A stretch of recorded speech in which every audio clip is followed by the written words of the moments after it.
নমস্কার। আপনারা নিচের দিকে এবং উপর দিকে কিছু ফটো দেখতে পাচ্ছেন। লেন্সকার্ট ভারতের অনেক বড় কোম্পানি, একটা নাম লেন্সকার্ট কোম্পানি, যেটা মালিক হচ্ছে পীযূষ বনশাল। সেখানে কিছু নিয়ম নীতি নিয়ে চরম বিতর্ক এবং দানা বেঁধেছে। ধার্মিকভাবে আঘাত লাগার মতো কিছু ঘটনা ঘটেছে।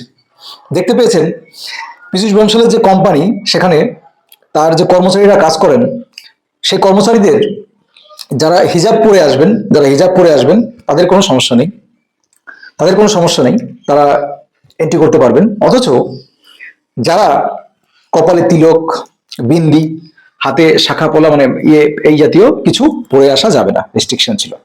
তো এখানে একদিকে দেখুন প্রশ্ন উঠছে যে যদি হিজাব পরে একটা মুসলিম সম্প্রদায়ের মানুষ যদি হিজাব পরে যদি সে ভিতরে তার ডিউটি পালন করতে পারে, তাহলে কপালে তিলক, হাতে বালা, হাতে ইয়ে সুতুলি, এগুলো কেন, মানে হিন্দু ধর্মাবলম্বীর উপর কেন আঘাত দেওয়া হচ্ছে, এই বিতর্ক। তো এটা একদম যদি নিরপেক্ষভাবে বলা হয়, যদি তুমি রেস্ট্রিকশন দাও তাহলে তুমি হিসাবের ক্ষেত্রে রেস্ট্রিকশন দিতে হবে, আবার তোমার তিলকের ক্ষেত্রে রেস্ট্রিকশন দিতে হবে। কিন্তু যদি তুমি রেস্ট্রিকশন না থাকে তাহলে তোমার হিসাবের ক্ষেত্রেও থাকবে না, আবার তিলকের ক্ষেত্রেও থাকবে না।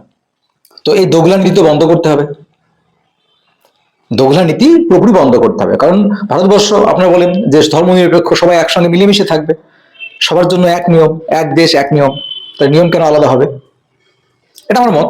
যেহেতু এক দেশ এক নিয়ম, সবার ক্ষেত্রেই একই নিয়ম লাগু হওয়া উচিত। তো অলরেডি পীযূষ বনশাল এই নিয়ে ক্ষমা চেয়েছে, প্রথমে স্বীকার করছিল না, পরে ক্ষমা চেয়েছে এবং বলেছে যে তারা নীতি চেঞ্জ করতে করতে যাচ্ছে, করবে। তো আমি মনে করি যে এই সমস্ত যারা পর্দার আড়ালে থেকে একটা বাজে পরিবেশ সৃষ্টি করার পরিকল্পনা করছে, তাদের বিরুদ্ধে কঠোর ব্যবস্থা নেওয়া উচিত।